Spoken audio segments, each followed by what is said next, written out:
All right, welcome back to another Coach's Log. This week it's kind of a Zwift week. We started off with kind of my concerns about endurance sports and the recent outbreak of the COVID-19 virus. It does not have to mean the end of the world. The video after that was a little bit about how to make your Zwifting or your indoor training experience a little bit more comfortable. I don't think that there's any way around this. Riding indoors, whether you're on a direct drive or a classic styles wheel-on smart trainer, you're looking at some very, very good tools for improving performance, for, dare I say, with the addition of Zwift and other software, kind of distraction, from still having to be indoors. I know it's not perfect, but we are all being dealt a card that none of us are happy with. And one of the things that may get us through this lack of races or lack of events that are coming up and the cancellations that we keep seeing almost hourly, especially on the day of the recording of this video, is that Zwift will continue to operate. It's going to have multiple events. It's going to have multiple races. And in that time frame, that's how you get to use all of that hard-earned endurance work that you've been putting in over the off season. So I promised that I was going to talk a little bit about tactics, specifically around cycling. We're going to do some more on running in the future, especially as it pertains to Zwift. Yes, there are other platforms out there, but Zwift is, as we would like to say in most industries, the 900-pound gorilla in the space. Most of the others are still also ran. They've got a lot of work to do to even come close to the scale and feature set that Zwift has available. Are there other solutions with better graphics? Absolutely there are, but you're not going to see the same number of players, the same number of participants. All right, so let's go ahead and talk a little bit about tactics. Things that I picked up on and noticed recently, things that have really, quite honestly, surprised me. There are a number of things that I've witnessed inside of Zwift that are very similar to when I was participating in mass sport or mass start racing, such as crits and road races. But the big thing is that you need to treat any of these events and races just like you would a club ride, a club race, your local crit, your big time crit. People who do this take things very, very seriously, and you need to as well.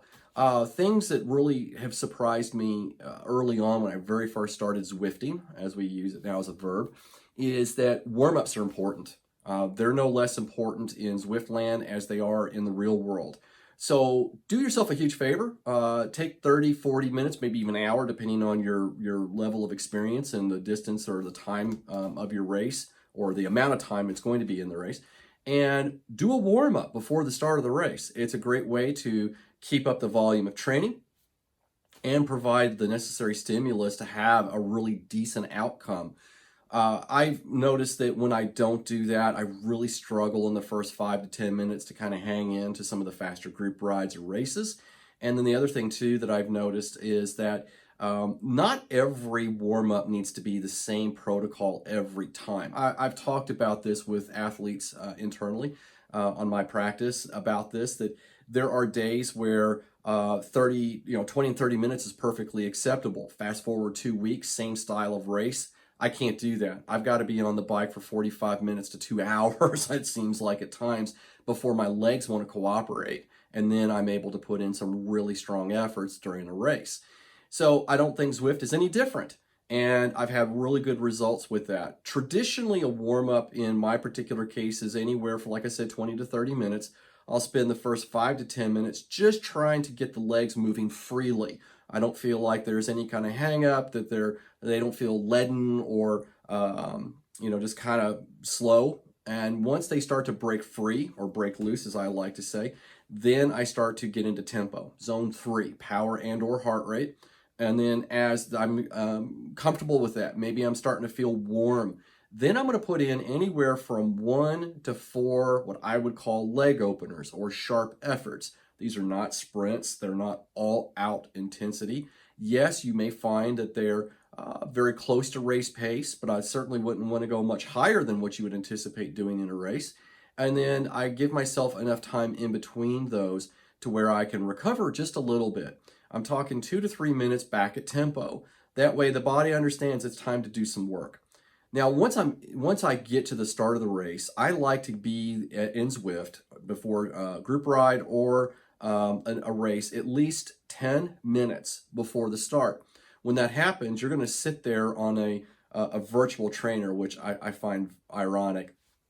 And you're going to sit there at the line waiting with, one or more people, maybe several hundred, depending on the size of the race or the event. And you're going to sit there and you're going to be spinning in virtual land on a virtual trainer until the start. You'll see a countdown timer letting you know.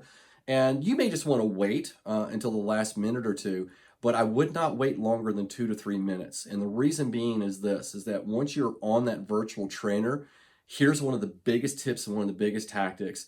You don't necessarily need to get up to race pace immediately, but you do need to get what I would call launch service ready, because the moment that goes off, if you haven't been spinning, you're going to be kind of stalled. You're going to be sitting on the front line waiting for everybody, and they're already gone. So you need to be spinning your legs at a pretty good brisk pace before they say go.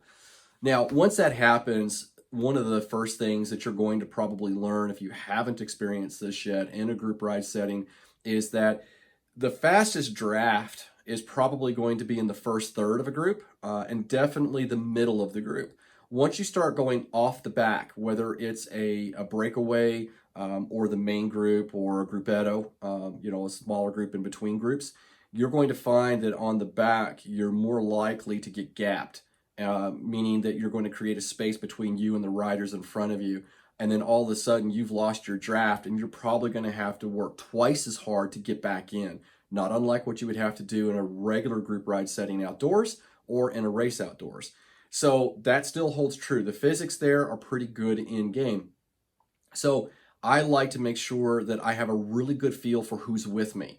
So if I'm in a break, I keep a really eagle eye out on that right-hand column on Zwift. It gives you all the names, their watts per kilogram, and that sort of thing. I can keep up with that rotation and find out that, the moment I see that there's like five, the third or fourth person behind me is a minute away, then that means I'm pretty close to the back of that group and I need to move much further up front in that group so I don't fall off the pace, because the accordion effect in Zwift, I think, might be a bit nastier than real life.